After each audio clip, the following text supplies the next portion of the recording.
Hello and welcome. I am your host, the best podcast host in the universe, Steve Cully.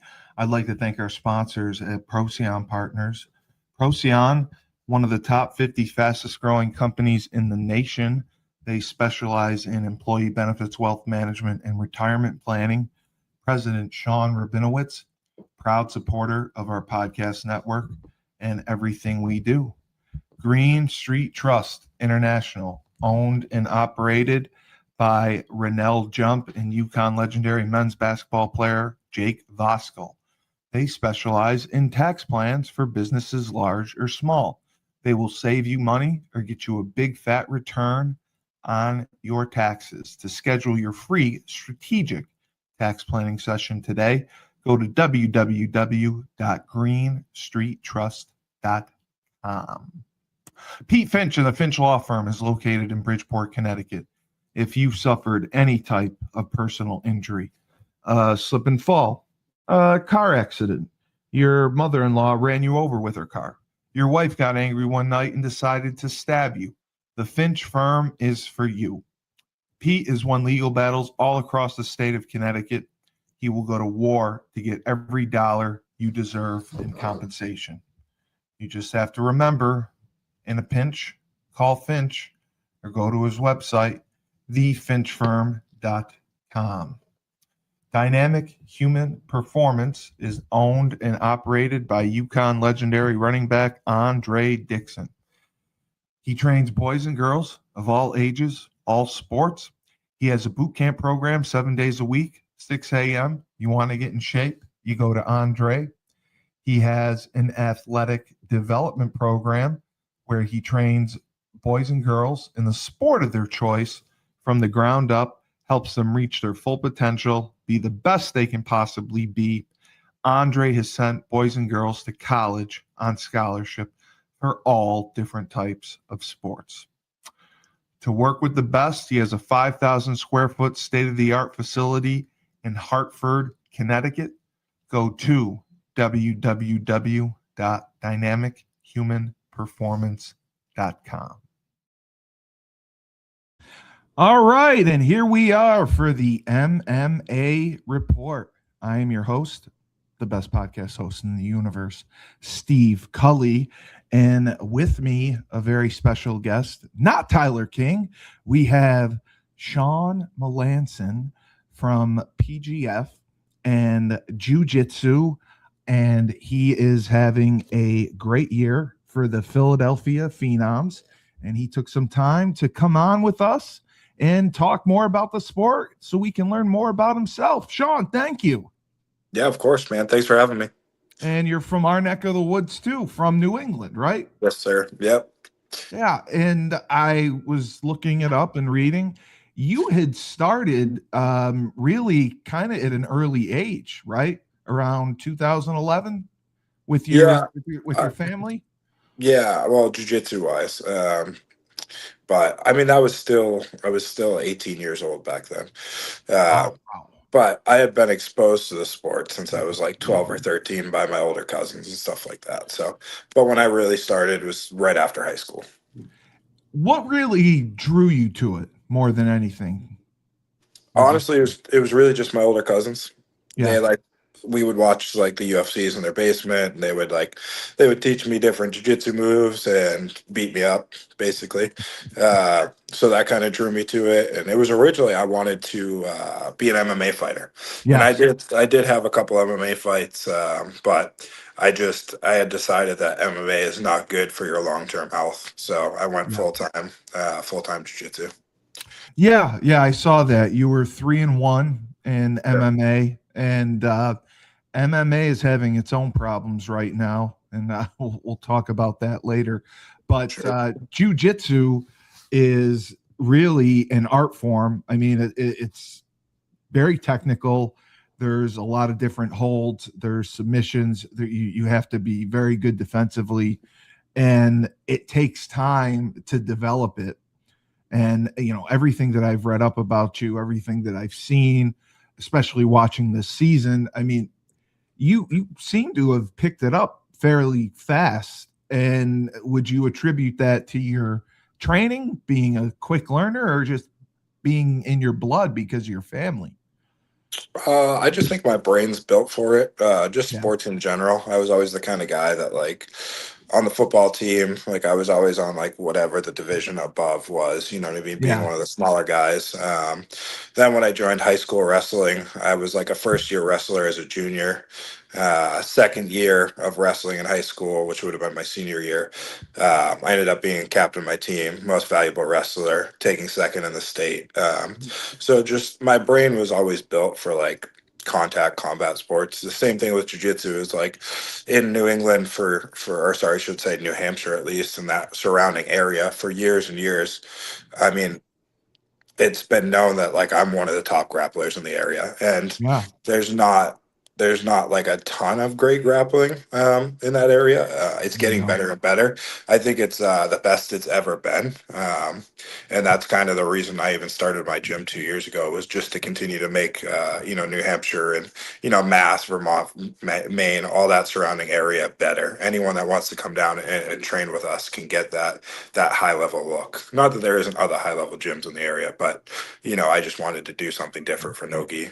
And that's is that Yeah, precision training? That's what yeah, you started up, right? yes, sir. And you recently opened that, and that's why I saw like you really give back to the sport and you believe in it, and Yeah, I think that's very, very important. yep. And is this your second season in PGF? No, it's only my first season This here. is your first, okay. And you are seventh on the list right now. Yeah. I believe you haven't been beaten. You No. were, was it 7-0 or 6-0? So I'm 6-0-6. So basically, I have Right, 6 wins, 0 losses, and 6 draws. right. Yeah. And what's it like being, it's an individual sport, but you're part of a team. Yep. And your team, especially, you have some competitors who don't score as many points as the others, and if you had that contribution, that could put you up a little bit higher. What are the challenges behind that? You're worried about yourself as an individual, but you already have a coach's mindset, so Yeah. you can work with these guys and ladies just as much. But it's got to be challenging being an individual and still having to be part of a team. It's actually pretty cool in general. I mean, we're kind of doing it as an individual sport. After week 3, I decided that like we're not going to win the team title anyways. Yeah, So and that's now no talking down on my team members. It's just we haven't no, got the points. Even right. me, like with the 6 draws, like there's a lot of those matches that I should have probably finished those guys. You know what I mean? Like jiu-jitsu math shows that some of the guys ahead of me finished those guys, and I finished the guys that are ahead of me. So is what it is. Not a big deal. But being a coach and already coming from that background, I really stepped up with this team in kind of a leadership role and do a lot of the coaching along with Chris Olivo, and like show the guys a lot of techniques, and just kind of like do whatever I can to help these guys. I don't think of it as much as like I love the idea of the Philly Phenoms team, but I think of it just like having a bunch of my friends and students around. Like we're going to be a coalition of people giving out information. Yeah, you That try to makes help everyone get better. You're not hiding secrets from anyone. No, even like with my page, like on Instagram, I tell people I show you guys my A game. Like I don't give you a bunch of bullshit or fluff. Like I'm giving you everything I do, and then what am I doing? I'm going to the PGF. Everyone knows what I'm going to do to them, and I'm still going to pull it off. That's the Yes, thing. That's the epitome of good jujitsu. Like I should be able to walk up to you and be like, "Hey, I'm going to pass your guard, and I'm going to armbar you, and there's nothing you can do to stop it." that's what I love about some of your TikToks and seeing your posts. You definitely talk the talk and you walk the walk. You back it up. Um, Early in your career, what would you say like the turning points for you and competing, like you said, in jujitsu, especially in New England, there aren't as many opportunities. How are you able to get going early on and build your name and build your reputation. And you definitely have been able to maximize social media. Yeah, I will say earlier in the career, like getting some of my good matches, I got to give the credit to Christos Papadopoulos, or however I pronounce his last name. I always screw it up. But he had a promotion called Enigma, and he still does. He still runs that promotion. And he gave me a lot of opportunities to fight guys that were like top 15, top 20 in the world. So that was, a way to get out there because traveling and competing all the time is just relatively impossible. Like Yeah. some guys can do it, but me, I had businesses to run back home, Yeah. and then I had my family, and I got to take care of all that stuff.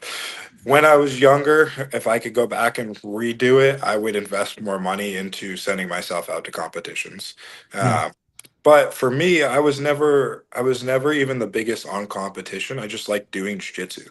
Yeah. Uh, Even doing some comps were like, I'm just doing these comps to prove to you that I can do them and win, and then Yes. I'll go home. Like Exactly. as simple as that. I mean, even you see, like if you watch my PGF matches, when I win, I'm like, all Yeah. right, cool. What's Yeah. next? Like, I love it because it's like you. I was a football coach for 10 years, and I played football, and I always like seeing the guys who act like they've been there before, yeah, and you like definitely act like you've been there before. I submit people every day. Like I, Yeah. I don't know. Like I don't need to freak out and like act like a retard because I want a Yeah. match. I know. I know. I love that. I love that. But training for jujitsu is, I mean, it takes a ton of work, a ton of discipline. Can you go over kind of your daily routine, drilling versus Sure. live rolling, recovery, and then, injury prevention has always got to be a concern. Yeah. So let me try to do those in order. Sorry, I threw a So lot at no, you. no, no, you're good. Training, I try to train 6 days a week. I do like two really hard days. I'll do between 1 and 2 sessions a week, as well as I try to add 3 to 5 lifting sessions in a week. Five is kind of pushing it sometimes on the body, but if I feel good, I'll just add it. And sometimes it's just like I feel like adding another lift, and my homies want to do a bench day, and we're always going to go there and push, push on the bench. Yeah. Um, and then when it comes to rolling and drilling, I don't drill a ton at this point in my career unless there's something I can't figure out. Like let's say I'm trying to work through a problem, then I'll go to some of my other guys that are, on that higher level that I can bounce an idea off of, and we'll drill it a little bit. But most of what I do is I do a lot of live training with blue and purple belts. And basically they're going to give me enough of a good reaction that I can Right. basically live drill whatever I want to do. So I'll set goals for the night. Like sometimes my only goal is to pass the guard as many times as I can. So I'll pass somebody's guard as many times as I can, and maybe just one certain pass, and I'll do it over and over and over again with them giving me a full live resistance. Cause I'm like, what I want you to do is try to kill me. Like your goal is to do your game. And my only thing I can do is basically pass. So Right. we'll do that, or I'll play guard, or different submissions. A lot of my training is based around just like having a goal and accomplishing that goal. And then I have 2 days of like usually it's Sunday open mat, and then like a day during the week, usually Wednesday, where it's like those are going to be hard goes. Like no, there's no real goal other than to win. Like Yeah. That's all you got. yeah. Um, And then on the injury prevention part, yes. I'm old, man. I've torn this body apart multiple times. I have not done a good job at putting it back together. So it's just kind of at this point, it is what it is. I'll deal with it later on once I retire. Um, I didn't know. I didn't know that. What is, because I was reading up on it and I couldn't figure it out. There's no gi and gi jujitsu. Yep. Can you explain the difference to a novice? Yeah, of course. Gi jujitsu is like where you wear like a kimono, like a karate kimono belt. Right. In the gi is similar but different. It's all about grips, in my opinion. Like who has the more dominant grips is gonna win most of the time in a gi match. Where no gi, it's all about like some of it's pace, and some of it's just same thing, grips but in a different manner. Like who can establish the dominant positions. Like I think there's more opportunities to get caught quickly in no gi because of the Yeah. slipperiness, but your game in no-gi also has to usually be a little bit tighter because every position is so much more slippery. Right. Uh, yeah, Right. so it's just, basically a difference of clothing and kind of the idea and concept of how maybe you approach the match. Like when I approach a match in gi, my first thing is establishing my grips. In no gi, slightly similar, but not. You know what I mean? I Yeah. don't need to dominate the grip game to win.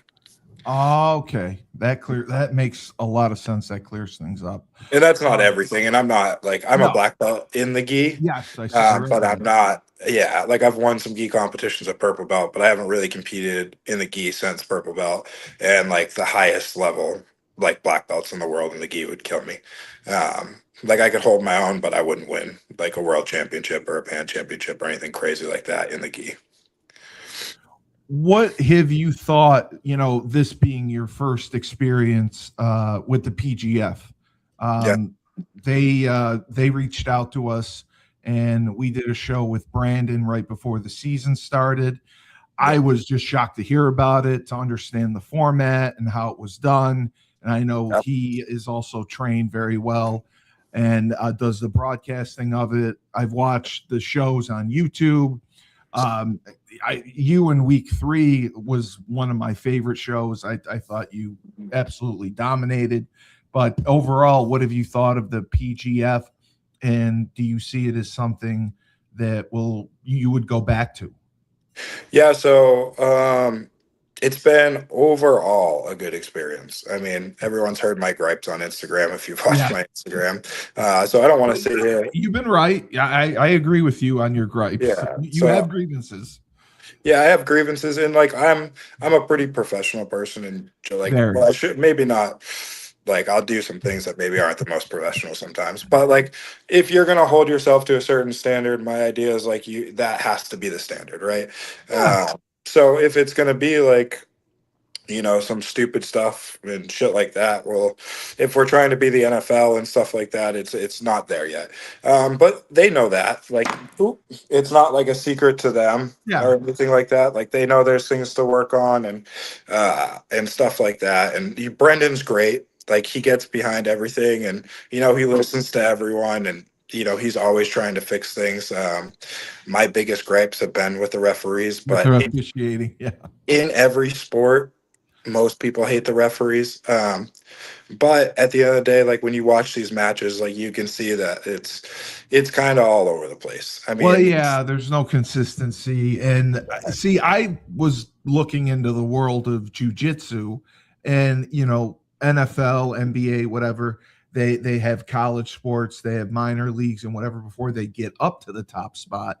yeah, Jiu-jitsu doesn't really have a ton of leagues, a ton of competition yeah. where refs can get that kind of experience.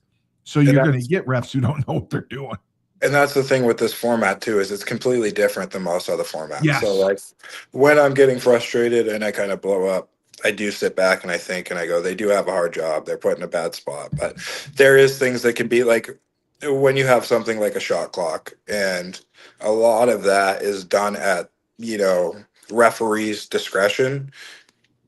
You kind of need to have a clear and set rule set of what it Yeah. is, and they like seem to have an idea, but it changes, like I said, from match to match. Like you kind of don't know what's going on, or there's like in week 1 it was like if Austin, a prime example is like Austin Orenday and me, is like he's holding like a daily Hiva hook on my leg, and I'm essentially like trying to pass his guard.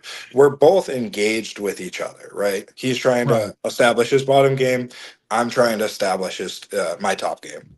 Nobody's winning more than the other person, but me as the top person kept getting the shot clock, which stupid Which in my doesn't opinion. make sense. If Yes. I was dancing on the outside and trying to hide from him and whatever, yeah, shot clock, great, send it.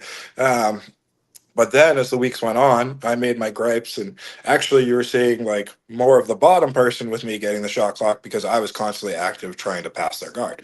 Um, it was just last week, honestly, just went back to being really weird. And even the shot clock for me wasn't terrible last week. It was more the refs doing other shit Yeah. um, that got on my nerves because all in all, I was just having a bad night in general, but the refs made it much harder. So is what it is. Like I said, I think the promotion is great in itself. I like fighting for it. Do I think it needs some fixes? Sure, but Sure. maybe not everyone's going to agree with me on that either. That's my personal opinion, Yeah. and that's what I would like to see. Uh, but I like it. I'm having fun. I appreciate you prefacing that, saying it's your opinion. Yeah, And I mean, I told Brandon, I thought that he solved like NBA tanking because they did an auction for the draft, which I had never heard of before. What yeah. did you think of that format? I think that needs to be changed as well. um, just because of the amount of comments and messages people sent me about it. And I Yeah, thought it was weird too. It's like it seems strange. you're auctioning off people. It should just, if again, It doesn't have the best look. yeah, I'm gonna compare everything to the NFL, right? Like Right. you don't auction people off of the NFL. There's No. a format, there's this and that, and I think they could do it like that, and it would be fine. I think that's a better format, just doing it like a regular draft. Yeah. Because even like me, like I didn't end up showing up to the draft, and I was personally sick. I wasn't going to take a flight, 6 hour flight while I was sick, No. but honestly, I didn't even really want to be there all that much because, in my opinion, right, if you're going to draft someone to your team for me to get up in front of you for a 1 minute fucking Oh, mic session, that's how they do it. yeah, for a 1 minute mic session, you should already know if you want me. Yeah. You know what I Yeah. mean? Like if you're picking an athlete for your team, me going, oh, I'm fucking awesome, pick Shawn Melanson, like fuck that. Like you should pick me on my skill sets, not what I say on a microphone for 1 minute before you pick me. I understand there's an entertainment aspect to it, but it's not for me. Again, my opinions and what I feel.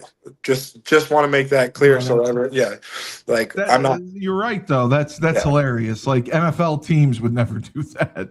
They yeah, wouldn't, base a pick off, putting some guy in a microphone for a minute and yeah. make a decision based off that. And So, most of us athletes suck on a microphone, to be honest. Like, well, yeah, you're not pro wrestlers. I mean, that's the no, thing. You're not yeah, actors. yeah, I totally get that. You guys are fighters. yeah, Um, so walk me through some of your earliest memories of jujitsu because you were training for MMA. You were having success in MMA, and yeah, then you had a moment where you made the decision to pursue it completely and seriously. yeah. When Yeah, so exactly that I could happened? say, yeah, my earliest memories would go back to like my cousin's basement, wood floors, training on wood floors. Yeah. My first actual jiu-jitsu competition was a Naga, and me and my cousin Ryan actually, I think I was 18 at the time.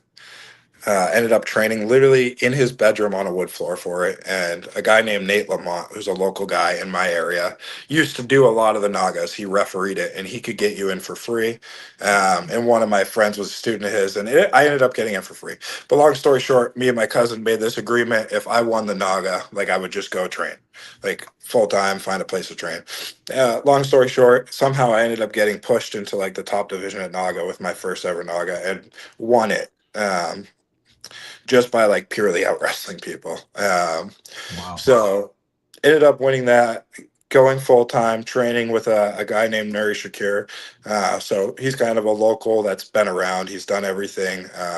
Was kind of on the edge of being a UFC guy back then. Beat a lot of really good guys. Has fought kind of everyone. Trained with him for a while for my MMA career, and then when I decided that MMA was too much of a risk, I started bouncing around a lot to jujitsu schools. Yeah. And I tell guys this all the time. MMA is not a joke. Like you can take jujitsu as kind of a joke. Like you might not accomplish a lot, but you can kind of be half in, half out. You want to train, have fun, whatever. When you're taking head injuries, you can't be half in, half out. If you're not No. into it 110%, there is a guy out there that wants to kill you. Like, Yes. and he trains way harder than you and he's way meaner than you and he will ruin the rest of your life. Like, so you need to understand if you're not mentally into MMA, like the guys who tell me, oh, I just want to fight one time just to do it, dumbest shit I've ever heard. don't Yeah. do that. Yeah. Are Those you guys, kidding me? just don't do it. But then, yeah, so that's where my mentality came out, because I took a ton of concussions Oh, throughout the football you career. did. Oh, okay. Yeah, yeah.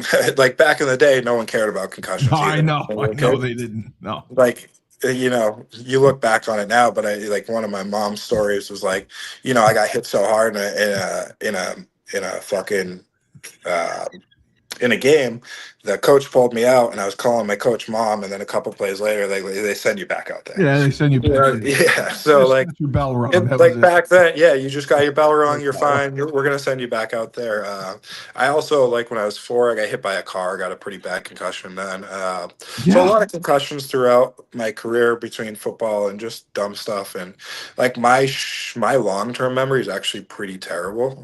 Like I don't Yeah. remember my childhood. I don't remember my high school years. Like even my wife talks about a lot of memories that I just don't have. So for me, it was like. Do I want to be able to have a good, long, healthy life with my wife and my family, or do I want at 40 years old to have a hard time painting the fence outside? So I made the decision That was to smart. to stop taking the head injuries because it wasn't worth it for me. And I was seeing guys that were like you could see had years of trauma and shit like that. And I'm sure it's even going to take its toll on me as I get older. But if I can limit it, especially with as much, research that's coming out more and more every year, more therapies, more this, more that, hopefully that, as I get older, things like that will get better. But that was my No, choice.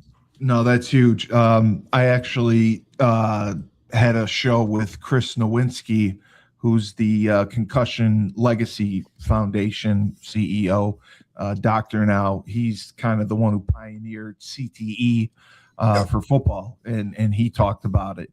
And I ended up donating my brain to him and the Oh, wow. foundation because they're continuing to study and they're working with different universities on it, and they're learning more each day, and they're learning to be able to diagnose it before it couldn't be diagnosed in anyone living. Now they're starting to have an idea if you have it or not, and there's a lot of treatment options for it. But Yeah. yeah, it's prevalent in just about everything, and you do have to protect yourself. So having that mindset at the age that you were at was you were wise beyond your years to think that far ahead, because Yeah. it can cause significant damage at an early age too. Yeah. You Yeah. just don't So remember it. it just became not worth the risk for me.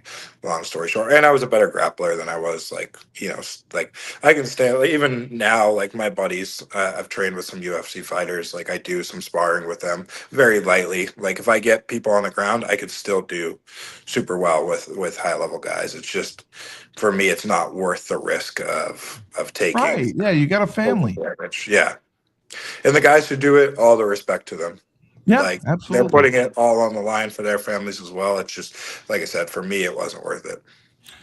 Which three techniques? This is a question from a fan of yours. Okay. Which three techniques would you say define your game today? And how would you go about teaching them to your students and the students at Yeah. different levels, obviously? Sure. I mean, if you watch my PGF matches, you're going to see route drag over and over again. Everyone knows it's coming and they can't stop it. It's just the way I present it and the way I pass. So, number one's probably going to be route drag, which leads to the arm bar, which is going to be like number two. And then anything from like any kind of passing position. I think that describes my game a lot. Like Yeah. heavy passing, but a lot of that's from the route drag. Like a lot of it is off the route drag. And then, really good at mounted submissions, any type of head and arm choke. I hit a lot. But also my guard game. Like, Yeah. but that's for me, I feel like I do That's huge. everything really well. Yeah. I don't Very think I'm well. like it. I don't think I do anything besides, I think the route drag I do better than most people in the world. I think Dante Leon's another person with a really good route drag. But I think I do everything really well, but I'm not like a sniper in any position. Like a lot of these guys you see in the PGF, you know what they're gonna do. Like they're and a lot of them are leg lockers.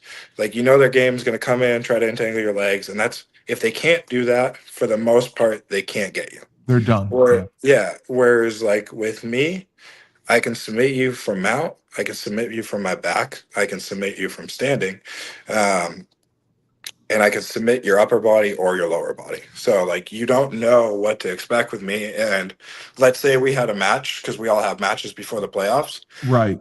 Like you might see a completely different version of me in that next match, because I decided like, oh, maybe I'll be better off here. You know Because what you I mean? can switch up your game plan Exactly. where Whereas others like can't. a lot of these guys, yeah, it's basically, they're very good in certain areas, but other areas like you're like, okay, even a lot of these guys, like when they've swept me and got to top, they have no ability to pass the guard. Right. Like it's That's or they essential. don't even try to. Like even with Travis Haven, and he's super good. He catches a lot of people. When he got on top of me, he just never even wanted to play. He ended up falling back to his back, and he's like, "I'm better off, playing guard here." And he Yeah. probably is. He's a guard player. Yeah. But the thing is, like me, on my back or on top, I'm going to try to pass, or I'm going to try to submit you from the bottom. So I guess you have the same fan wants to know, how do you identify potential in a new student, and what's your process for turning them into a competitor? I don't know. You may have a new student interested. yeah, it's really simple. As like usually you just kind of know. You roll Yeah. with them, you feel them out. Like I fucking hate to say this, but there's people that I see that I know that will train for 10 years and never get good. Yeah. And then there's people I see that I know and I watch them and they'll get good in 2 years. Um, just some people's brain and the way they process information is built for jujitsu, and some people are just not. I think it's just about the way you learn. Some people really, really struggle and get stuck step by step by step. And if you think in a step based process with jujitsu, like you have to get here to get here to get here to get here, you'll probably never be good at it, because Right. it's such a fluid activity. Like every time you do something, it's different. Like you have to Yeah. adjust to every single movement, and not everyone's brain is built for that. No. It is what it is. That's why you see guys that just 2-3 years in, they're just murdering everyone, and then there's guys that have been doing it for 15 years who can't win a match. And sometimes the guy who's trained for 15 years has trained harder, like the whole 15 years.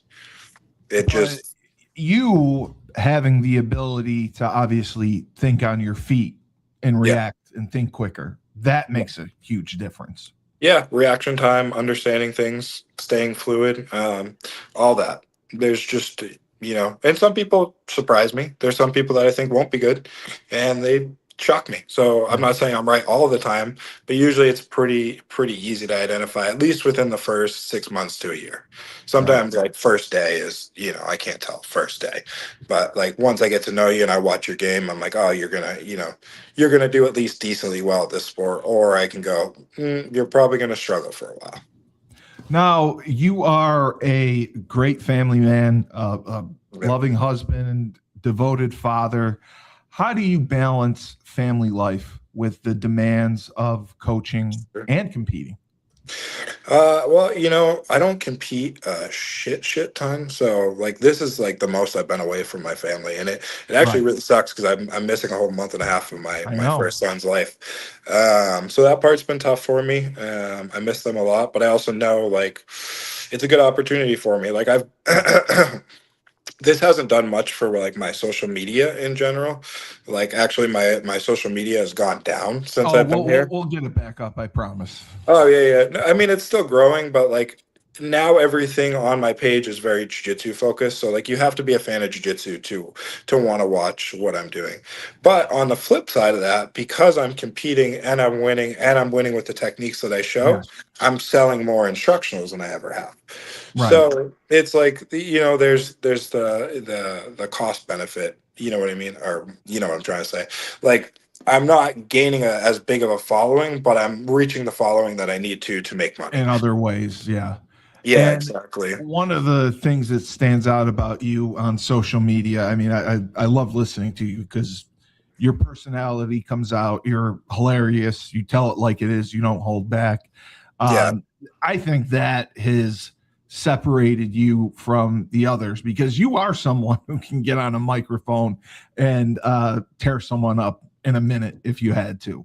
But you really have built a strong following on social media because of your jiu-jitsu content and because of who you are. Would you agree with that? Yeah, I would say I think the biggest thing I do well is I'm very genuine on there. Yes. And sometimes Very honest. I would say I play a character sometimes. Like, Yeah, you have to. I was explaining to these guys in the car. I'm like, if you like, a lot of people like they comment on my stuff. They're like, "Oh, don't get upset by this or don't reply to that." I'm like, guys, I've said it a million fucking times. It just makes good content. Like, You have to do it. I know what makes good content. Trust me. Yes. People on Reddit do not hurt my feelings. No. But is it fun to say fuck you and Yeah. like make a post about it? Yes. Because when I do, I get 100 comments, I get 100,000 views, and then like you can go look at it. You go like I show viral. Yeah. people, it'll go viral, but like then I'll make a post, right? Because like I'll be like, oh yeah, I'm focusing on the negative. Here's some positivity. These people like messaged me this week to say what's up, and like, bro, it gets like 10 fucking likes. Yeah, nobody No one looks at gives a it. shit. Yeah, like so You're right. that's the game. I understand the game of social media. Yes. And then just to answer your other question from before, I'm lucky too where I'm full-time jiu-jitsu now, so I spend a lot more time at home as a husband than most people get to. So, I get a lot of time with my family. And I made that sacrifice by going full out in the gym. That's why I grew the social media. That's why I made the connections with BJJ fanatics. That's why I'm out here doing this, because I knew once I decided to do that, like I had to go as hard as I could, especially once we had the baby, because I became the sole income. But I'm not, the most financially secure person all the time. I make a decent living, but I'm very happy in my life and I get to spend time with my family and I do all the fucking shit I want to do. Yeah, and you're still growing, and Yeah. you're pure entertainment with whatever you do, and you back it up, like I said, with everything you do when you do jiu-jitsu. Yeah. All right, Yeah, let me even play. I was gonna say, even me, I think I do want to compete more and more, because if you see me in the gym, I'm still much better than you guys see out there. So Yeah. I'm still getting comfortable on like this competition scene. I feel better and better every week. But if I continue to perform, I think I'm just gonna grow more and more in the jiu-jitsu atmosphere, especially doing the things I'm doing, training with the Tackett boys out here who are the best in the world, making a lot of connections. So I think it's That's huge. we're only going to continue to go up, and for a couple of years until I get too old, and then I retire and just run my gym. All right, let me play one more sponsor, and then we'll Yeah. finish up. Down south, we have Julius Williams, Jordan Harris, and the rest of the team of the Trench Mob. They train offensive and defensive linemen. They compete in 5v5 tournaments and college showcase camps all across the country. They have sent kids to schools like Florida, Florida State, Miami, Clemson, Tennessee, Georgia, Alabama, just to name a few. They have sent the highest percentage of kids who work with them to Division I schools on scholarship. To work with the best, go to trenchmobfootball.com. Ned Von Young runs the Fresh Fold Laundry Company in Chapel Hill, North Carolina, a high-end laundry service. You book online, put your laundry out in a clear plastic bag. They pick it up, wash, dry, and fold it for you in 48 hours. They also offer an expedited service if you need that as well. They have an online subscription model, weekly or bi-weekly, where you can get your laundry done that way. They offer deals for college students. So if you want your laundry done, you can do it in your own dorm. They have a pickup and now a delivery service. So you can have your laundry done without leaving the comfort of your own home or dorm room. To sign up, go to their website, my-freshfold.com. PGF.com. All right, back with Shawn Melanson, PGF's finest. I wanted to ask you, because we've had a lot of discussion about it, the UFC White House card. Did you look at it? Do you have any thoughts or opinions on it? I've seen a little bit of it, but no, I don't have a bunch on it. I don't watch as much UFC as I used to. Yeah. It doesn't interest me as much as it used to. It's, Yeah. I think it's just, dropped off. yeah, and I just think it's just there's so much of it now. Like, Way too much. yeah, before it used to be like maybe one pay-per-view a month, and you'd have this. It's like every week there's something, and there's so many guys, and I don't know half of them anymore. So yeah, it's not the same as what it was. So I don't pay attention as much. If my boys invite me over for a UFC fight night or something like that, I'll come by. Or like, I'll have people over during cards with like Holloway or some, guys I really like. But for the most part, unless somebody I know is fighting or somebody I'm a fan of is fighting, I don't really pay attention to it as much as I used to. And do you have any thoughts on the Netflix show with Ronda Rousey getting back in, going against Gina Carano, Francis Ngannou, Nate Diaz? A lot of names coming on for that. So also super about concussions. I was going to say super uneducated on this one as well. I barely even knew that was happening until I was out here. Yeah, it's crazy. Yeah. I even like Ronda Rousey was at PGF last week. Oh, she was. Okay. Yeah. So she was throwing out like some money bags, which is still an interesting concept to me as well. What does that mean? So they have these bags that if like you do something well, they kind of throw them out. Oh, that's right. That's right. He told me that, the money bags. That's right. Yeah. It just it's cool to get extra money, but again, like optics and stuff like that. The format, that's not the best look. Yeah, like I don't know. A lot of people I see, they're like, "What is up with these couches and rich people throwing money at these guys that are like, we're fighting for scraps essentially." Like there's a $25,000 grand prize for the team that wins, so that's $5,000 per piece, and then one individual will win 20 grand. But in reality, for 6 weeks of being out here, most of us make between $1,000 and $5,000 for 6 weeks. For 6 weeks, and each team is different. So some teams do more or less for their guys. Like some teams cover recovery and some other stuff, but like we're responsible. Not all teams cover injuries or recovery.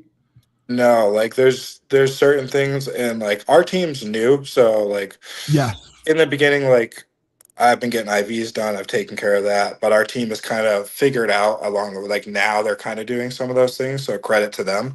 But they're in the beginning there was a lot of that stuff where you're like, all right, this should probably be taken care of. But they made the adjustment at least on our side, which is great. You know what I mean? But there's just certain like still got to cover all our groceries, got to cover all the gas. I did cover like another thing in the beginning, like I was renting a car. Luckily, the team decided to take care of that as well, which is, again, there's growing pains with it, but it's still like they just basically, I'll be just 100% transparent. Like I make a little over $700 a week being here, and it costs me that much to be here every week. You know what I mean? So we're not making money. So yeah, like people do find the idea of like rich folks on the couch throwing money bags at people interesting, especially after we were auctioned off. You know what I mean? So like it's an interesting format. Again, I like it. I like the show. I like the PGF. But there's just certain things that I think like as I shouldn't say we because it's them, as they get more professional, as they want to grow, as they want to do these things, like these are optics and things you want to talk about. Even like I said, with the ref the other day, and I don't want to keep harping on them, but he shoved somebody to the ground. But they threw the ref money bags, right? Which in the moment, again, everything looks like we're having a good time. But imagine a ref tackling an NFL player. Yeah, that would getting rewarded. So then like one of the guys commented on it and fucking he decided like he's like, oh, just so you guys know, the money that they threw at PJ isn't being taken from you guys' money.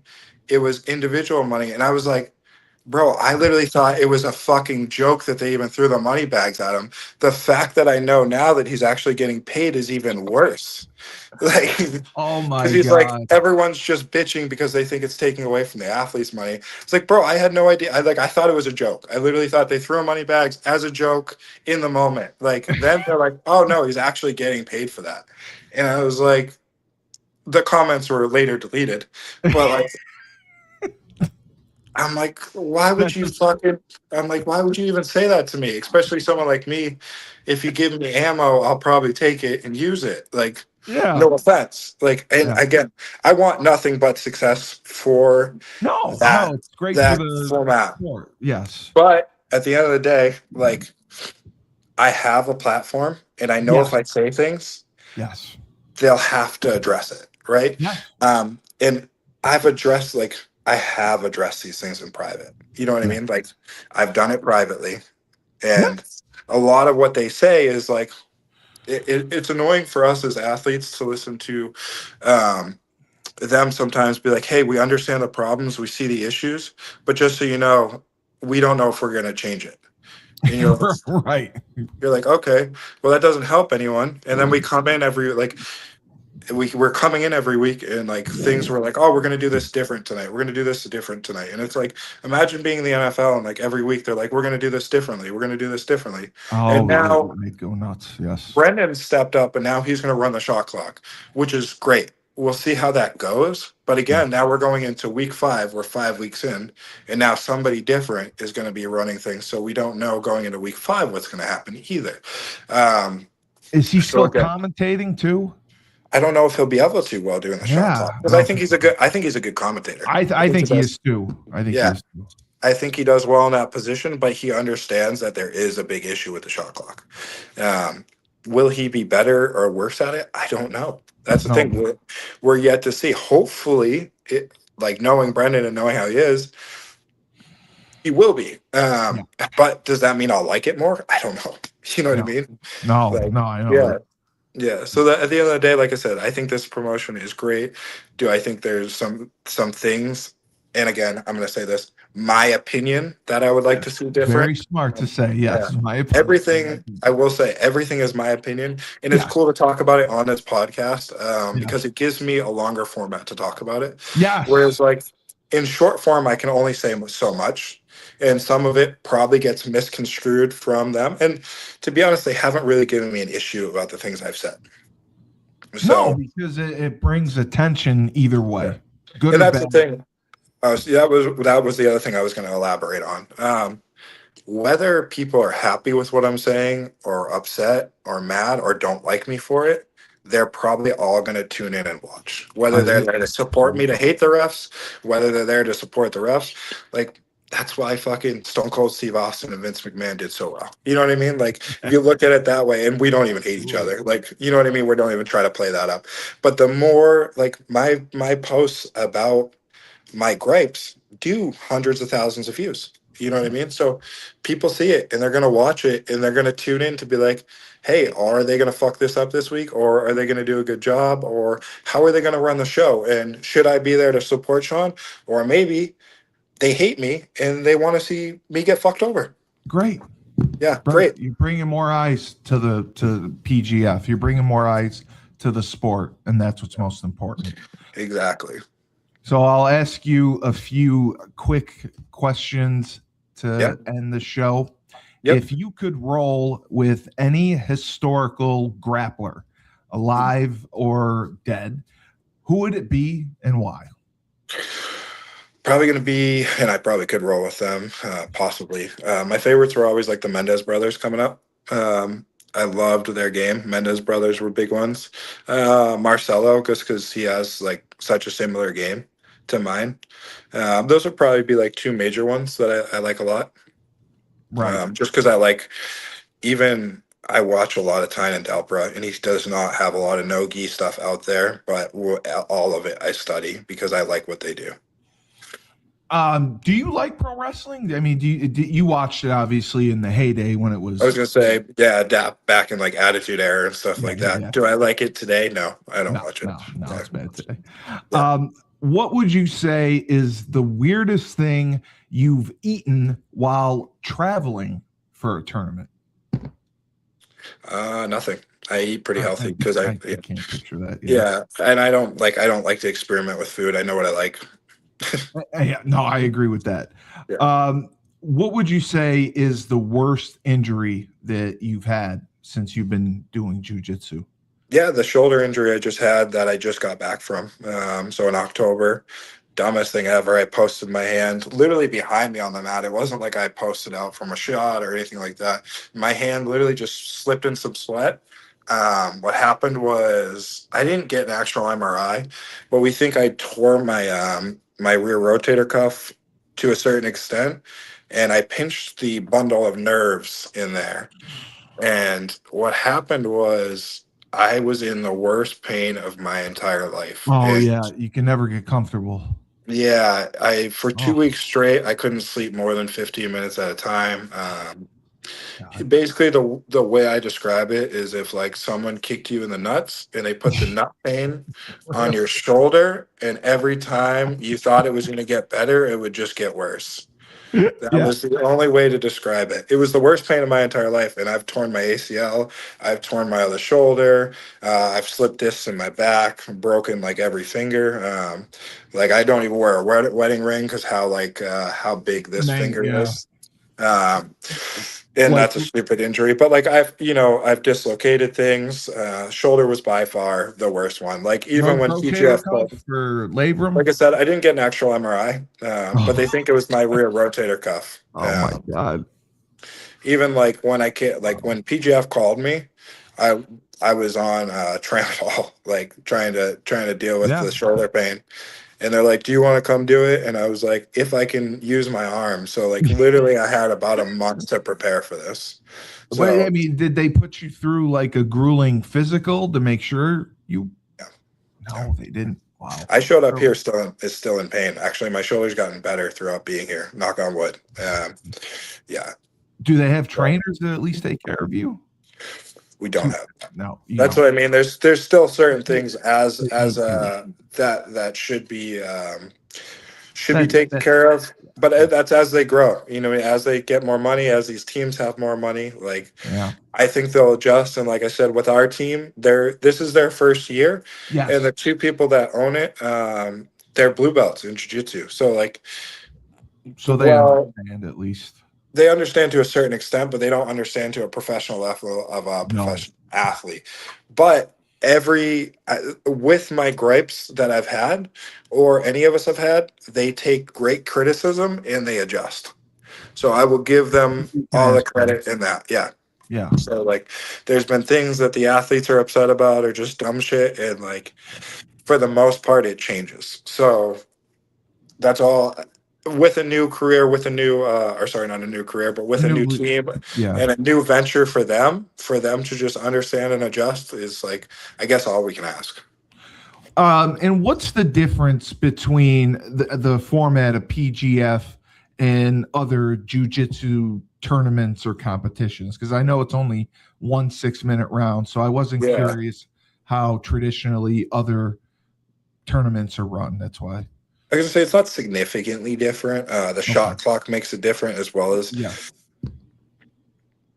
my opinion. Again, I don't like the idea of restarting in referee's position. No. I just don't think it fits the jiu-jitsu No. format. Do I think I get it? It's all about how you look at it. Does It's it maybe create more entertainment? But there's also like, it's bothersome to be like in north south, or like having you're past somebody's guard, right? And like sometimes it's hard to submit someone when you're past their guard. Well, yeah. that person gets on the shot clock, right? And now they get to restart in a referee's position, and maybe that's better for them. You know what I Yeah. mean? Of So course. like, if my opinion again should if I'm the guy in the dominant position and the other person gets the shot clock, I should be able to elect to stay in whatever dominant position I'm in. I shouldn't have to restart in the referee's position. Yeah, not because of him getting his ass kicked. I mean, they're Some guys, rewarding him. some guys will just hold. They'll be Yeah, like, of "I'd course rather they take would. the shot clock Yeah, than this." But these are, I didn't know the PGF much before I decided to do it. right. And would I do it again? Maybe. Yeah, Depending on, like, I hope they adjust and grow. And they're, like I said, I've had my gripes and certain things like that, but I like the owner. I like the yes. other owners. I think they're doing a good thing. But some of the things do frustrate me more than I thought they would. Do you think there's a disconnect also because they don't have as much knowledge about jujitsu, Well, or Brennan's a I know respectable, good he black is. belt. Zoltan's also, a black belt. So So I then, wouldn't say that. I will say maybe with some of the refs, because like some of the refs are more in the purple belt level. I think PJ's a black belt. I don't know.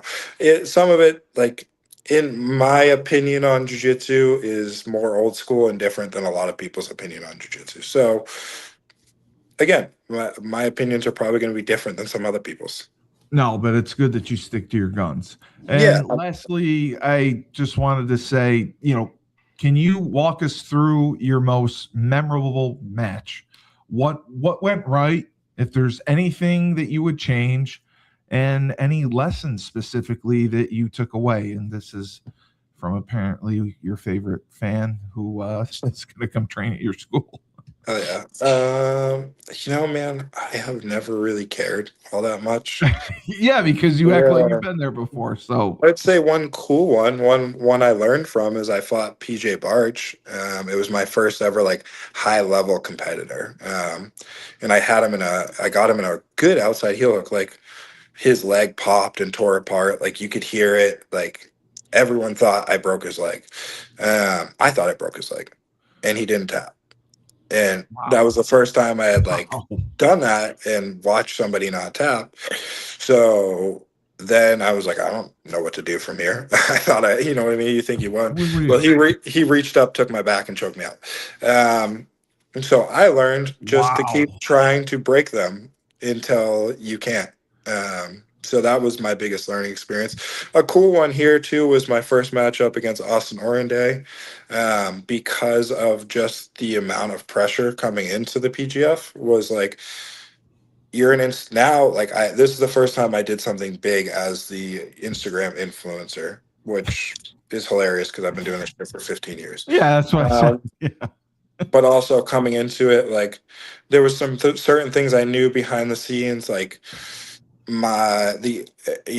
like I said, this as I'm growing with this ownership, things are going good, so I don't want to dog them, but like I knew they didn't really want me specifically on the team. um I ended up on the team, but it wasn't like I was one of their go-to picks, and some of that bothered me in the beginning, As it because would like anyone. yeah, because like they wanted some fucking young guys that have been doing Yeah. jujitsu for a couple years over me, and like they didn't think, there were certain things that were maybe they didn't think I was as good as I am just because of the Instagram shit, and it is what it is. You know what I mean? But going into week one, like I had Orenday, who's probably the most seasoned black belt here, one of the most well versed in competition. Um, and fucking 10 seconds in the match, he puts me in a coyote lock. And I literally look at my ankle and it's like folded over like this. And I'm like, bro, if I get submitted here, the amount of fucking torment Shit, and I'm gonna get. shit Yeah. I'm gonna take on the internet is gonna be terrible. Plus, like the owners of this team are gonna look at me and be like, look, fucking this guy sucks, Yeah. Right. this and that. So to go out, face that hardship in the beginning, and then still be able to submit him later in the match is a cool one as well. Um, so that was a big one for me. And then just this whole season of like being able to submit people the way that Yeah. I've always said online is really cool. So this season has been big for me, Yeah. if anything. And just like I said, there's so much stress being out here, and there's like some I other can't even things. imagine being Yeah, away there's from other things loved behind the ones. scenes and shit like that. So just being able to show up and perform and win week over week, or even one of the only four athletes to not be submitted by week 5 is Yeah. I pretty know. impressive as well. You know Yes. what I mean? So Now it's That, just that I'm on steroids, but whatever. We'll take what we that's can get. okay. That's okay. Yeah, yeah. We'll Yeah. take what we Well, can get. if they don't have trainers, I Yeah, mean, I'd be doing everything. I mean, yeah. that's It's unbelievable. the gripe with me is I was pretty open online about the fact that I use a therapeutic dose of TRT. We Uh, all do at our age. yeah, I mean, it's but now, basically, the thing before I showed up here was I could only beat blue belts and women in my gym. Now I'm beating guys on the big stage, and now it's because I'm on steroids, which oh yeah. they're treating me like I take trend, which is fucking hilarious. And on top of the fact that I don't know who does what at the PGF, but jujitsu's pretty steroided out sport. Yeah, I mean, come on, that's Yeah, absurd. And TRT, I mean, unless you're, if you have the gel and you're putting on 4 packets a day, maybe, but I use even the right posted my way. yeah. I was gonna say I even posted my blood work. All my levels are normal. Yeah, I don't have to take estrogen blockers. I don't have to take anything for blood. I don't have to take it because I keep my. Do I keep it at the high end of normal? Yeah, I keep my levels yeah, away at you have 100. to. I'm an Yeah, athlete. Of course, I'm going to yeah. keep it on the high end range of normal. Does it give me an advantage? Maybe over some 32-year-olds. Like, But you're yeah, at the age where testosterone naturally decreases. that's what I mean. So I'm on yes, TRT too. yeah, I would I say, know. do I agree? Maybe it gives me some advantage over guys that aren't on TRT. Sure, but do I feel like I did when I was 19 through 25? Fuck no. I still feel No, way worse. no, Way no, worse. Like, no. it's not the advantage that people think it is, and that's why I've been transparent about it because even Oh, me, it drives me nuts. it took me 3 years to get on it because of I had gripes with it personally. Yeah, Uh, like because even coming up, what did we see? We saw TRT tour. We saw Alistair Overeem on TRT. Like I those know. guys weren't on fucking TRT. That's the No, thing. But that's still the representation of it today. So those are my issues, and that's why I've told people it was the best decision of my life because, it makes I, you feel better in yeah, other so I many tried different ways. everything. I changed my diet. I stopped Yeah. lifting for 2 years. I tried to go the route of not taking TRT, and it didn't work for me.